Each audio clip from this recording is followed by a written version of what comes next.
Hey folks, welcome to my YouTube channel. It's Nick Granville coming to you from Wellington, New Zealand. So today I thought I'd talk about blues shuffles. What is a shuffle? How does it work? What do we do to improve at this, right? I think any musician playing any kind of popular style of music, be that funk, soul music, pop, whatever, the blues is kind of the roots of it, so you have to know it. So I thought, let's get into that today. So firstly, what is a shuffle? Well, a shuffle's not the same as like a lot of other blues styles, right? So you can have straight eighth fills, that sort of thing, right? But a shuffle is really a triplet-y based feel, right? One and a, two and a, da da da da da da da. And what we're thinking with that is the first and the last note of the triplet. Now it's not quite that, but that's sort of an easy way to get you started. And here's probably my favorite riff that comes with the shuffle.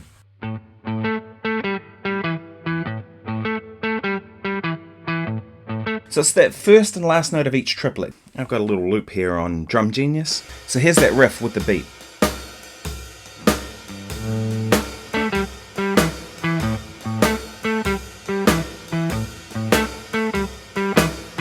So you can hear how that feels. It has this little lopiness about it. That's about the only way I can kind of describe it. It's this dum dum dum dum dum. And the worst thing you can do when it comes to playing a shuffle is rush the beat. Right? What we want to do, if anything, is sit back on the back end of the beat, right?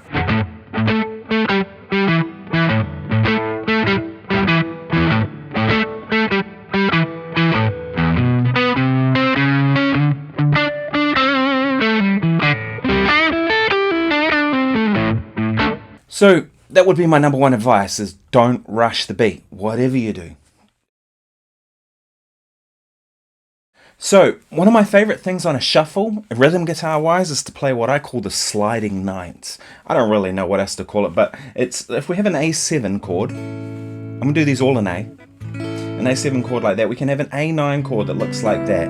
Essentially C sharp minor 7 flat 5 over A. If I drop the bottom note, I can just have that much, right? And if I go up a tone, it's a really common rhythm guitar part.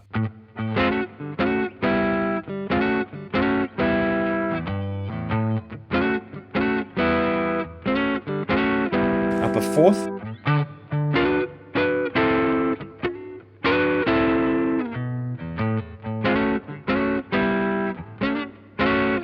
And then up to the 5 chord.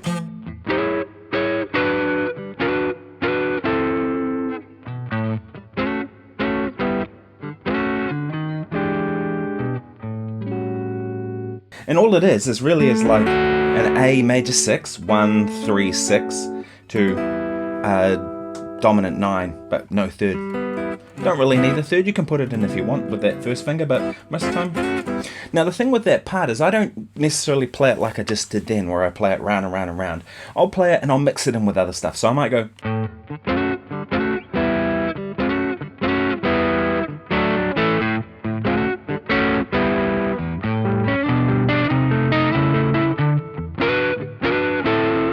Right, and so on, and maybe we can do it on the next set of strings too. Instead of going up to this, you can have the same thing but different set of strings. The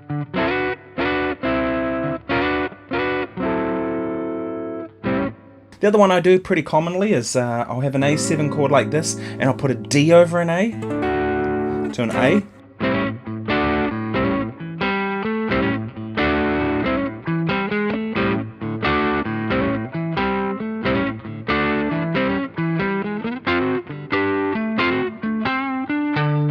And so on, right? But those are really good things that work in shuffles. Right, one thing I like to do with shuffles is kind of find some way to get between the 1 chord and the 4 chord in particular. So a 1 chord being the A, and our 4 chord being a D, right? It's the 4th of the key. There's lots of different ways I can get there, but I want to connect those somehow, most of the time, right? A couple of my favorites are to go 1, 2, B minor, the 2 of the key, C sharp diminished as a passing chord, A7 over C sharp takes us to D.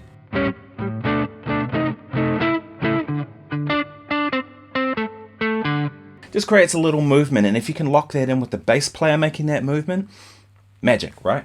Another one that I like to use too is to kind of hit that with a 2-5-1. So I'll go 2-5-1. It's a little more jazzy, but it works because jazz and blues, jazz came from the blues, right? So to me, it's sort of, as long as it's not getting away from being a shuffle, and that kind of really comes down to the groove you're sitting in the pocket.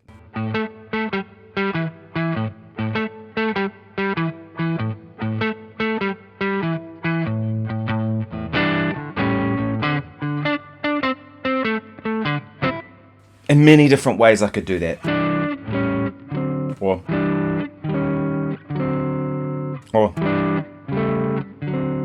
and I do the same thing with any of the other movements in the song. But to me, it's all related to where the vocal's going, what's happening with the groove, what the other musicians are doing. Like I said, if I can lock in with the bass player on those movements, we're good. So this is something I've actually done a video about before, but it works really well on a shuffle, and I call it the circular rhythm. I did a tour 15, 20 years ago, whenever it was, with John Schofield and Joe Lovano when they came through New Zealand. And I got to play with Sco in the hotel room a couple of times while we were on that tour. And Sco, we played a blues, and he stopped me at one point. He goes, "What are you doing there?" And what I was doing was the circular rhythm thing that I didn't even think about. I've just always done it. And he, so I showed him how I do it. And he was like, "Man, that just feels really weird." He goes, "It feels awesome rhythmically." He goes, "But the motion of it was weird to him." But to me, it was just something I've always done, so that's why I'm sharing with you. I got it kind of from Stevie Ray Vaughan. And what you're doing is you're going with an upstroke that's muted, and then hitting the chord on the way down.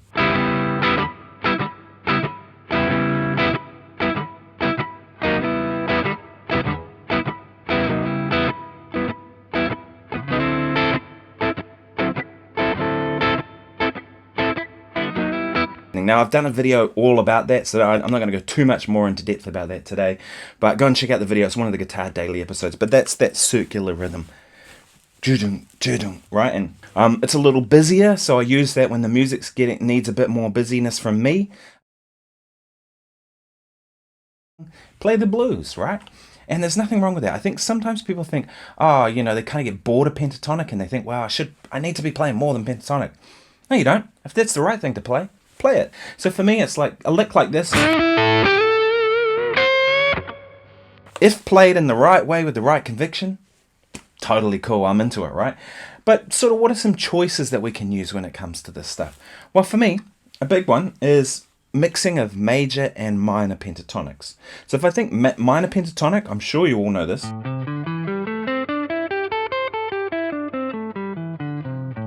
Right, there's heaps of that around on the internet. Have a look around if you don't already know that. But that creates this kind of sound, a sharp 9 sound, right? It's pretty tense, right? But if I play the major pentatonic,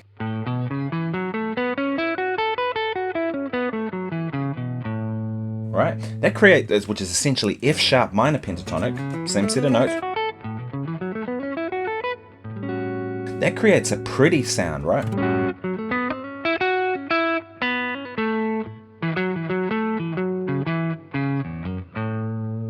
Right, it's a pretty sound. Then I can go into minor.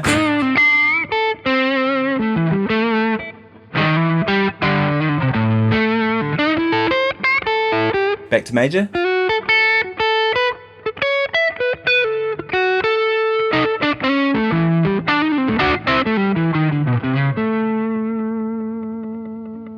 So that's something I do a lot, is mix the major and minor pentatonic, right? So the major pentatonic when I want to play the prettier version of the blues, minor pentatonic when I want to get a little more gritty on it.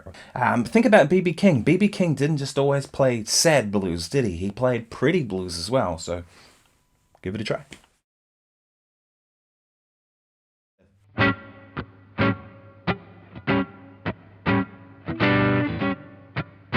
And that can just be shell chords, right? Root 7-3, and then that'll be my 4 chord, and that'll be my 5 chord.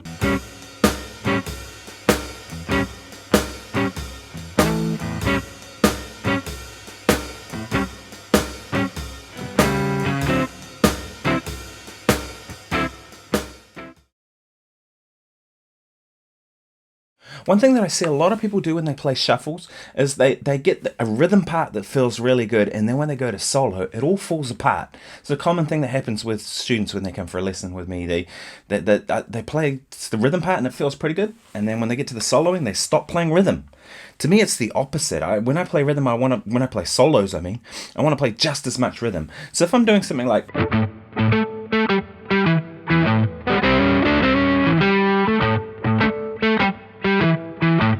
now I'm going to go into a solo.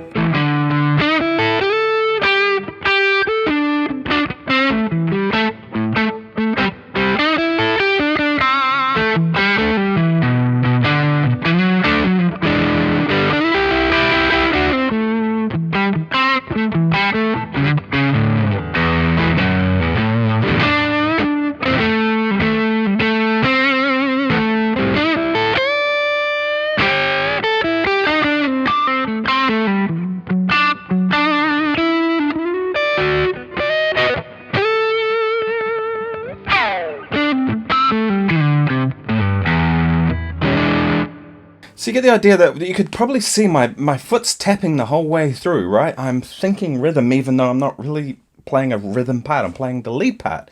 But to me, I want it to feel a certain way, and so I'm really intently focused on trying to make the soloing feel as good as the rhythm guitar playing does. And that's something that I see a lot of people miss, so definitely work on that one.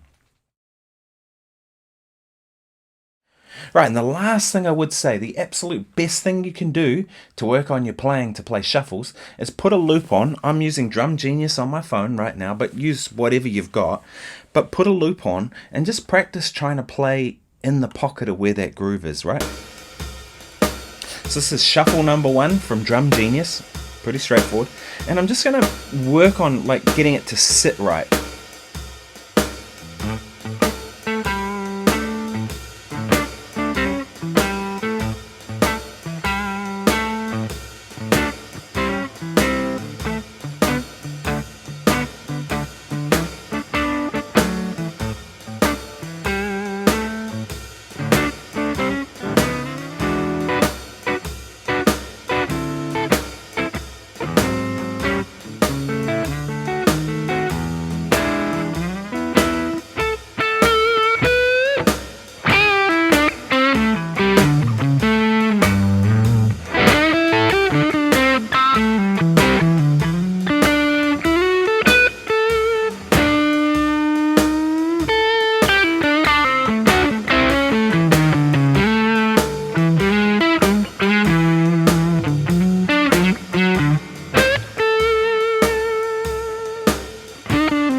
And what I do when I'm doing that is I'll actually film myself on my phone and I'd be really critical about it. What I'm doing essentially is editing my playing.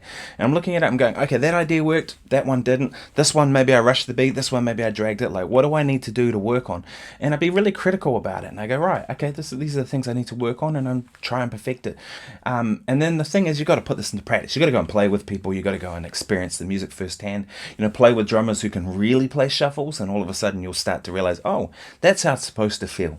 But anyway, I hope this has been useful. If it has, please like and subscribe. I post twice a week on here, a weekday video and a weekend video, and then I do a live stream once a week, usually Monday morning New Zealand time, Sunday night for most of the rest of the world, and shorts in between and stuff. And, you know, it's all about this stuff, about playing guitar. So if you found this useful, then please like and subscribe.